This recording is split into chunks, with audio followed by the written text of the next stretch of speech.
Ketemu lagi di Sport Mania. Sebelum menonton, jangan lupa untuk selalu tekan tombol subscribe dan loncengnya dulu untuk mendapatkan info terupdate dari Sport Mania.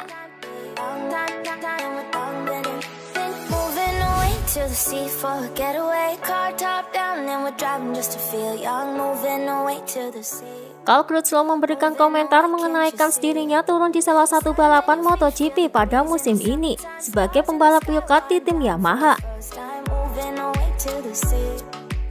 Ia mengaku belum tahu menahu mengenai peluang dirinya tampil di MotoGP sebagai pembalap wildcard tim Yamaha. Wildcard tidak ada dalam agenda saya, namun kami akan bicara dengan Yamaha. Kita akan lihat situasinya. Pasalnya saya juga berstatus sebagai pembalap pengganti, ucap Crutchlow.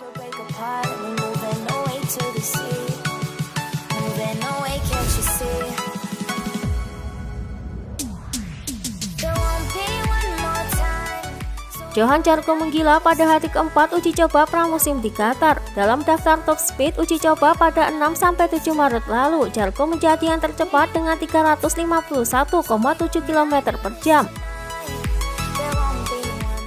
Namun pada hari keempat ia mengalahkan rekor yang ada dan juga mengalahkan rekor Dovizioso. Ini hari yang menarik, saya berencana melakukan simulasi balap pada akhir sesi dan mencari informasi soal jarak balap. Kemarin saya nyaman, tapi hari ini beda dan tak sebagus kemarin. Namun kami bekerja dengan baik dan bertekad nyaman lagi, ucap Zarco.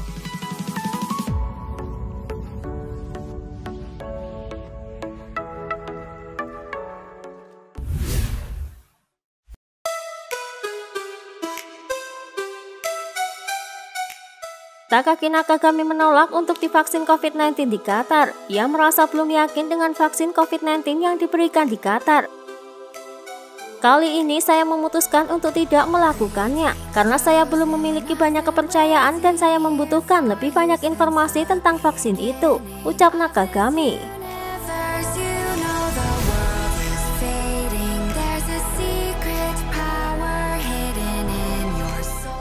Valentino Rossi merasa optimis dengan kiprah Carl Crutchlow di MotoGP. Ia yakin Crutchlow bisa menjalani pekerjaannya dengan baik sebagai test rider Yamaha.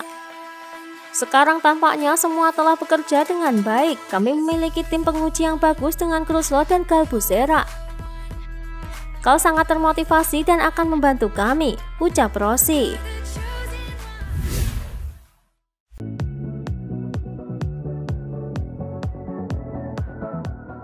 Valentino Rossi mengungkapkan dua hal yang membuatnya merasa bahagia bersama tim Yamaha Petronas SRT selama pramusim MotoGP. Ia menjelaskan beberapa sisi positif yang membuatnya bahagia. Yang positif adalah Yamaha bekerja dengan cara yang cerdas selama musim dingin, dan mereka membawa ke sini beberapa hal bagus seperti sasis baru dan aerodinamika.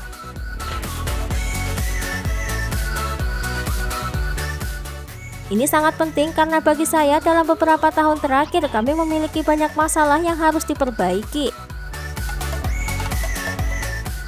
Hal positif kedua adalah perasaan dengan tim baru dan dengan semua staf saya yang bagus. Suasananya bagus, jadi dua hal ini membuat saya bahagia, ucap Rossi.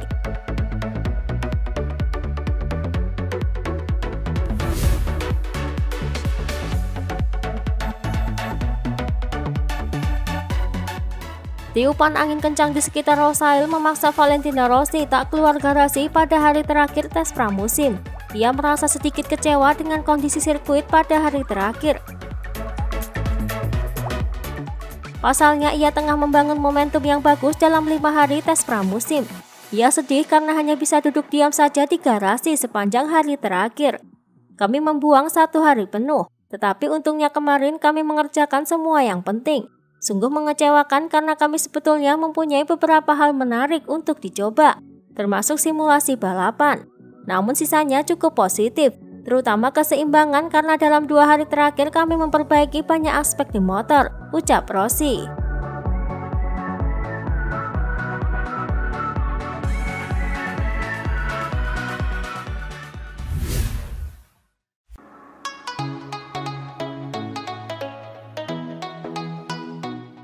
Valentino Rossi tak mempersoalkan perbedaan kecepatan tertinggi motornya dibandingkan Ducati pada tes resmi MotoGP di Qatar. Hal sebaliknya diungkapkan Franco Morbidelli. Mesin memang bukan faktor utama untuk meraih top speed. Komponen lain yang tak kalah penting adalah aerodinamika. Kecepatan kami sejauh ini tidak buruk. Top speed kami memang masih tertinggal sekitar 10 km per jam dari Ducati. Namun perbedaan kami semakin kecil dan itu akan sangat membantu kami, ucap Rossi. Morbidelli sendiri mengaku top speed Yamaha YZR M1 spek A tunggangannya hanya menyentuh 341,7 km per jam. Ia mengaku belum tahu apakah motornya mampu lebih cepat jika dipasang fairing baru seperti M1 spesifikasi pabrikan. Ducati sangat kuat di trek ini. Zarco mampu menembus 357 km per jam lebih, top speed yang sulit dipercaya. Akan sangat sulit melawan mereka saat lomba, bukan hanya karena top speed di lintasan lurus. Terlepas Ducati kesulitan di sektor 3, Losail dan trek-trek cepat ini sepertinya dibangun untuk mereka, ucap Morbidelli.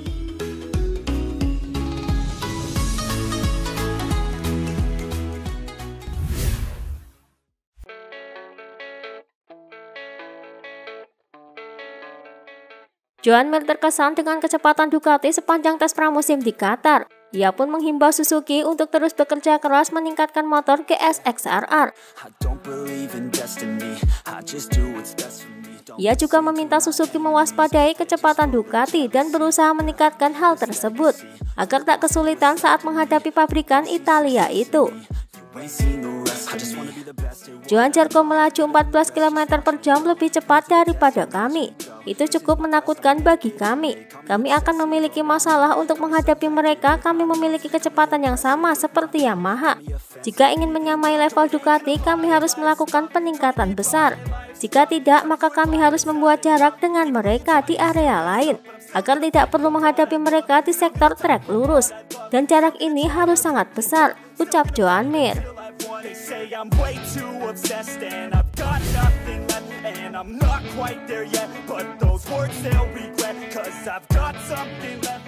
Tim Yamaha ketahuan menjajal beberapa perangkat motor aneh di tes pramusim MotoGP Qatar, seperti spatbor yang bentuknya aneh karena mempunyai bolong cukup lebar di tengahnya. Terlihat sekilas jika dilihat dari depan, bentuk spatbornya lebih pipih dan lebih lebar dari biasanya. Kemudian jika dilihat lebih detail, bagian tabung absendernya juga ditutup serat karbon dengan bentuk seperti pipa. Tetapi bentuknya juga lebih pipih sehingga seolah lebih tajam ke depan dan lebih mendukung dari segi aerodinamika. Bagian samping fendernya juga lebih panjang dan lebar. Pengetasan spatbor depan yang unik ini kemungkinan mempunyai dua tujuan, bisa untuk pendingin ban dan juga aerodinamika. Dengan bentuk seperti itu, turbulensi udara dari gerakan ban depan bisa dilepaskan. Ujungnya hambatan udara pada bagian depan akibat turbulensi bisa berkurang.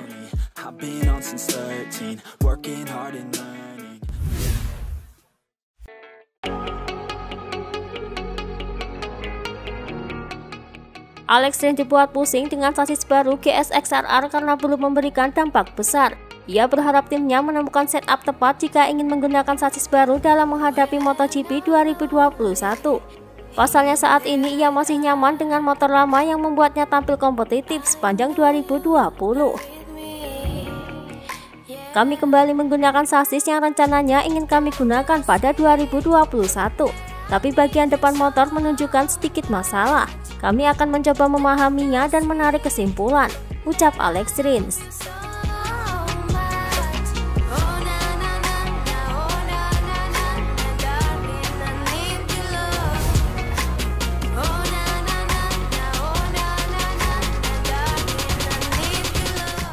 Brad Binder tidak puas dengan performa motor barunya dalam tes pramusim MotoGP Qatar sejauh ini. Pasalnya, Binder mengalami 2 kali crash saat tes pramusim dan hanya mampu membukukan lap time terbaiknya 1 menit 55,279 detik.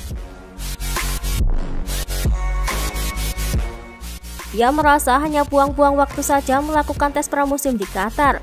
Saya merasa seperti memutari setiap tikungan saat ini. Dan itu hanya menghabiskan waktu karena kami tidak menggunakan tenaga motor, ucap Binder.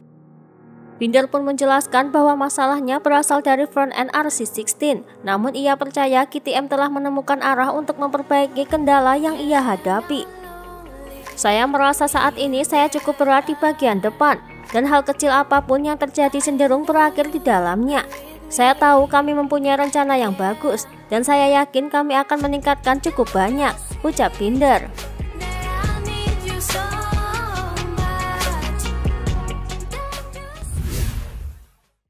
Itulah tadi beberapa informasi dunia MotoGP yang bisa kami sajikan. Terima kasih telah menonton video ini. Selalu ikuti informasi MotoGP kami lainnya. Salam Sport Mania. Be a pro, don't waste your time no more. Who the fuck are you to tell me what to do? I don't give a damn if you say you disapprove. I'm gonna make my move, I'm gonna make it soon. And I'll do it cause it's what I wanna fucking do. Cause all these opinions and all these positions, they come in millions, they blocking your vision. But no, you can't listen, that shit is all fiction. Cause you hold the power as long as you're driven.